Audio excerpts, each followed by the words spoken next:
Assalamualaikum warahmatullahi wabarakatuh. Selamat pagi, siang, sore, dan malam. Kami akan menyampaikan sebuah materi kuliah etika profesi dengan tema Prevent Cybercrime. Sebelumnya, perkenalkan, nama saya Putri Mega Arun Wijayanti, NIM A11 2018 11502. Nama saya Ahmad Solihin dengan NIM A11 2018 11129. Saya Bara Abdi Nugroho, NIM A11 2018 11219. Nama saya Muhammad Soebul Amin, NIM A11 2018 11241. Nama saya Stephen Arthur, NIM A11 2018 11594. Nama saya Gen Satya, NIM saya A11 2019 11700. Perkenalkan, nama saya Lukman Dwi Kurniawan, NIM A11 2019 11923. Perkenalkan, nama saya Muhammad Azwan Sepuna Nasibuwo, NIM A11 2019 11929. Nama saya Raffi Nur Salim, NIM A11 2019 11943. Cybercrime. Belakangan, istilah tersebut sering terdengar seiring dengan berkembangnya dunia digital. Cybercrime sendiri biasa diartikan sebagai tindak kejahatan dunia maya yang memanfaatkan teknologi komputer dan jaringan internet sebagai sasaran. Tindak kejahatan ini muncul seiring dengan gencarnya teknologi, informasi, dan komunikasi yang makin berkembang pesat. Mungkin banyak di antara kita yang belum sadar, tapi pelaku kejahatan dunia maya sering mencar calon korbannya. Maka dari itu, perlu penanganan yang tepat untuk mencegahnya.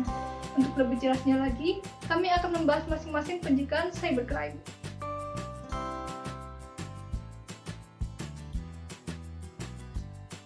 Saya akan menjelaskan tentang cara mencegah dephishing. Dephishing adalah kejahatan dunia maya yang berfokus pada perubahan tampilan suatu web atau konfigurasi fisik dari web tersebut.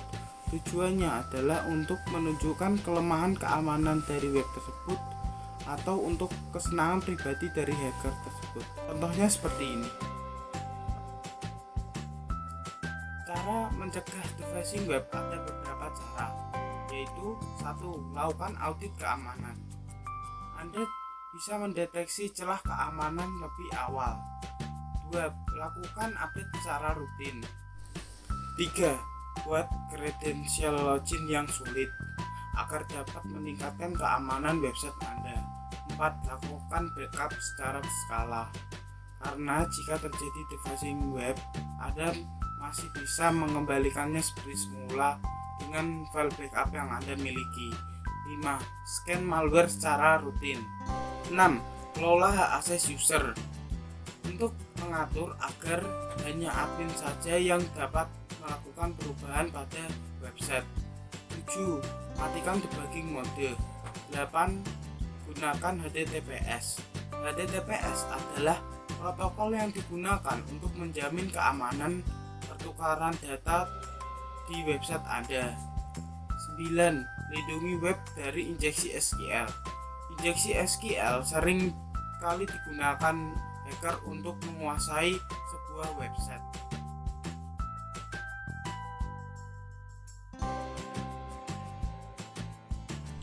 DDoS merupakan salah satu contoh jenis cyber attack yang menyasar website, layanan online, maupun jaringan dengan cara membanjiri fake traffic yang sangat banyak. Motif utama DDoS adalah agar server atau jaringan tidak dapat mengakomodasi lalu lintas tersebut, sehingga menyebabkan server atau layanan down, bahkan tidak dapat beroperasi. Cara mencegah DDoS attack. Pertama, lakukan pengecekan aktivasi traffic secara berkala. Harapannya akan mendapatkan gambaran mendalam mengenai traffic trend website serta mampu membedakan mana yang termasuk ke dalam normal traffic dan high traffic. Selanjutnya, pastikan bahwa website maupun layanan online didukung dengan kapasitas bandwidth yang mampu mengatasi lonjakan traffic. Yang ketiga, jangan lupa bekali server, jaringan maupun aplikasi dengan sistem proteksi yang berlipat ganda. Sebagai contoh, dapat memperkuat layar keamanan dengan mengkombinasikan penggunaan firewall, anti-spam, content filtering, atau VPN, serta sistem keamanan lainnya.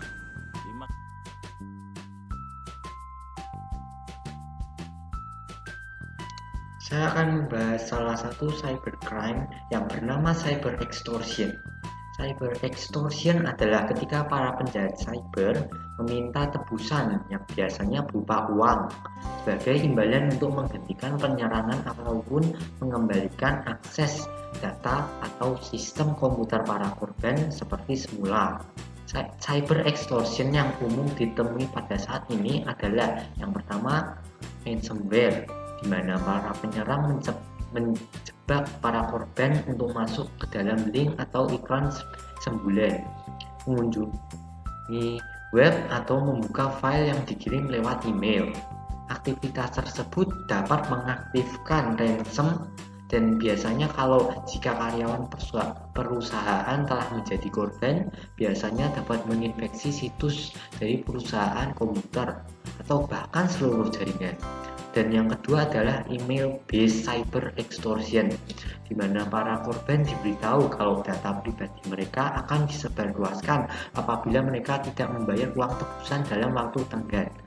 Uang tebusan tipikalnya antara 250 sampai 1.200 US dollar. Efek dari cyber extortion ini adalah data breach, interupsi bisnis. Contoh kasusnya pada tahun 2017, grup hacker bernama The Dark Overlord menebus uang sebesar 50 Bitcoin atau 50.000 US dollar ke Netflix, atau mereka akan merilis episode yang berjudul Orange is the New Black. Meskipun Netflix telah membayar uang tebusan, namun grup hacker tersebut tetap merilis episode tersebut. Dan di tahun yang sama, ransomware yang populer bernama WannaCry, yang dimana hari pertama ransomware itu pertama kali muncul, sudah menginfeksi setidaknya 23.000 komputer yang tersebar di 150 negara. Serangan cyber extortion ini umumnya terjadi dalam email atau social engineering.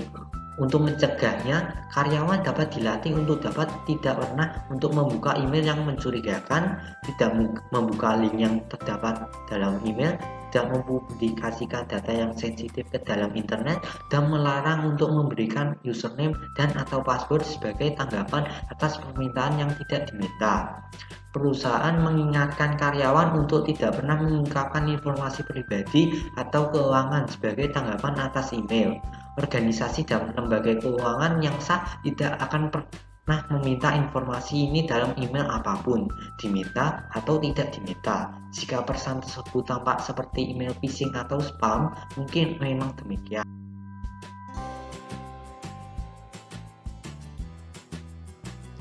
Saya akan menjelaskan cara untuk mencegah cyber espionage. Yang pertama, perlu adanya cyber law, yaitu hukum yang khusus menangani kejahatan-kejahatan yang sering terjadi di internet. Karena kejahatan ini berbeda dari kejahatan konvensional.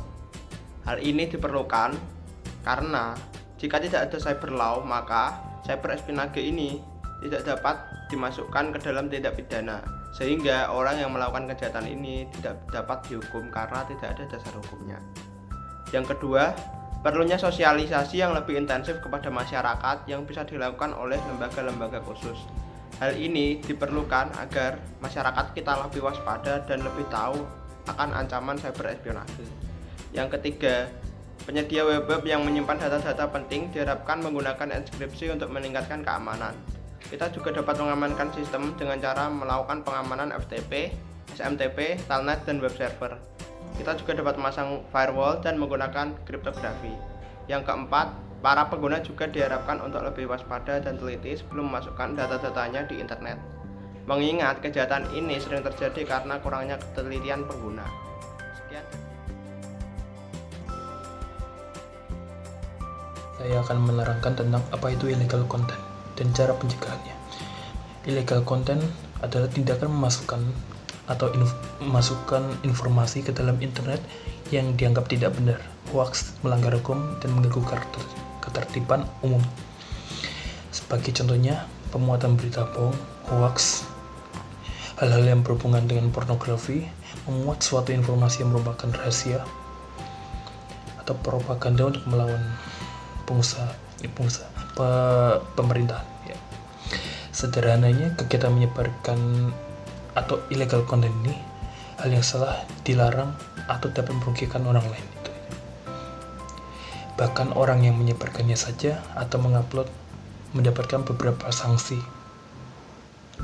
Adapun cara mencegah illegal content yang mungkin harus diketahui oleh masyarakat.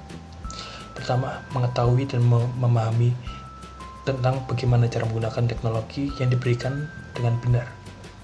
Kedua, tidak memasang hal-hal yang berbau pornografi atau R18 ke atas di internet.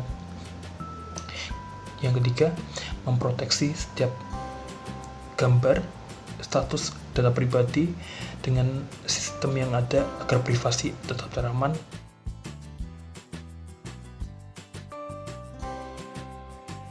Di sini saya akan menjelaskan tentang tindak kejahatan illegal access dan beserta pencegahannya.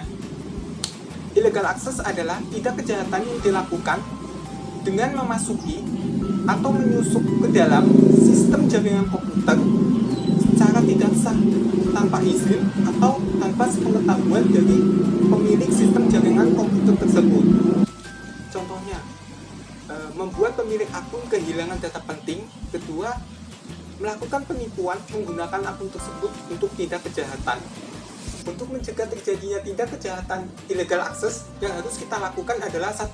Melakukan konfigurasi secara aman. Kedua, melindungi identitas. Jangan sesekali kita memberitahukan identitas seperti nomor rekening, nomor KTP, tanggal lahir, dan sebagainya kepada orang lain. Kemudian yang ketiga, selalu update komputer Anda untuk mencegah terjadinya tindak kejahatan. Yang keempat, amankan email. Waspadalah terhadap pengirim email, setidaknya kita mengetahui identitas pengirim. Kelima, melindungi akun.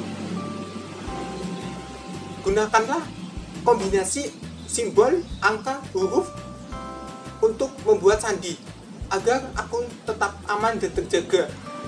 Keenam, membuat salinan data agar data penting tetap terjaga. Yang ketujuh, melakukan pengamanan sistem. Yang kedelapan adalah perlu adanya cyber law untuk menindaklanjuti tindak kejahatan tersebut. Sekian.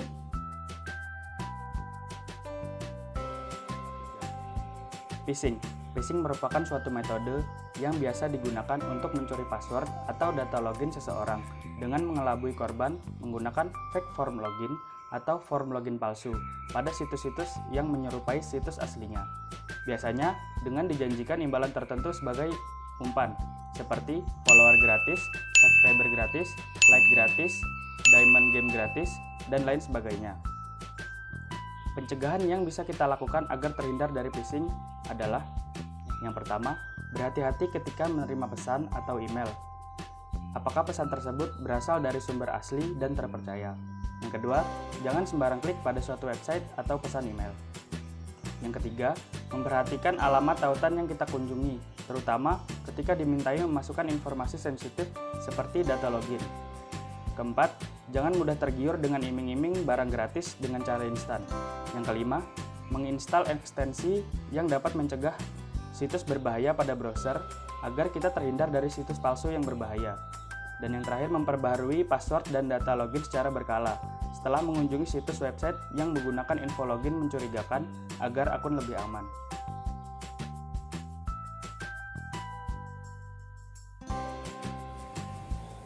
Dan yang terakhir yaitu tagging. Tagging merupakan salah satu tindakan kriminal atau kejahatan yang dilakukan secara online. Tagging bisa menargetkan siapa saja. Tagging tak lain dari kejahatan yang melakukan pencurian data informasi kartu kredit orang lain. Sistem berbelanja online dengan memanfaatkan kartu kredit sebagai media pembayaran akan mempermudah orang-orang tak bertanggung jawab atau menyalahgunakan data kartu kredit yang mereka peroleh secara ilegal. Data tersebut kemudian digunakan oleh pelaku kejahatan untuk melakukan transaksi atau mencairkan saldo limit kartu ke rekening mereka. Banyak dampak negatif yang bisa ditimbulkan dengan melakukan karting, antara lain pemilik kartu kredit akan mengalami pencurian atau penggunaan kartu kredit secara ilegal yang digunakan untuk melakukan segala jenis transaksi atau pelaku karting. Adanya karting, tingkat penipuan yang dilakukan dalam dunia maya akan mengalami peningkatan. Banyak target atau pelaku karting dari suatu negara akan membuat negara tersebut kehilangan kepercayaan dari negara-negara yang dijadikan tujuan karting. Sebagai contoh, banyak kasus karting yang dilakukan oleh orang Indonesia ke luar negeri. Indonesia merupakan negara yang memiliki target terbanyak kedua di dunia.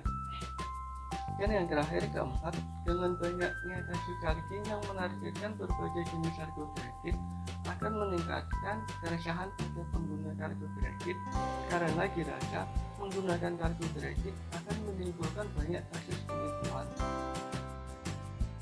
Tindak kejahatan karting bisa diantisipasi.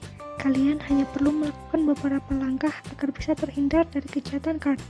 Yang pertama, saat melakukan transaksi di outlet, hotel, restoran, atau apapun terkait pembelanjaan di tempat, Anda harus mengamati proses penggesekan kartu di mesin EDC. Pastikan Anda melihat secara langsung proses gesek kartu hanya di mesin EDC, bukan mesin yang lain. Yang kedua, pada saat transaksi online memang sudah menjadi kebiasaan masyarakat saat ini, termasuk saat pemesanan hotel atau tiket pesawat. Pastikan situs tempat transaksi sudah dilengkapi dengan teknologi enkripsi, biasanya berformat HTTPS. Pastikan tidak melakukan transaksi di area yang menyediakan wifi gratis, karena bisa jadi pintu masuk bagi para hacker untuk mengambil data Anda. Yang ketiga, jangan pernah sekalipun meminta data pribadi Anda kepada pihak lain. Lakukan konfirmasi dan pengecekan jika ada permintaan tersebut. Yang keempat, surat tagihan. Ternyata surat tagihan bisa jadi pembuka jalan bagi para pencuri data. Karena itu, jangan langsung membuang sembarangan surat tagihan begitu saja. Hancurkan atau buka terlebih dahulu sampai tulisan yang ada pada kertas tidak terbaca. Sekian dari kami. Jika ada kekurangan dan kesalahan dari materi yang kami sampaikan, kami mohon maaf. Semoga dapat mengedukasi dan kami ucapkan terima kasih. Wassalamualaikum warahmatullahi wabarakatuh.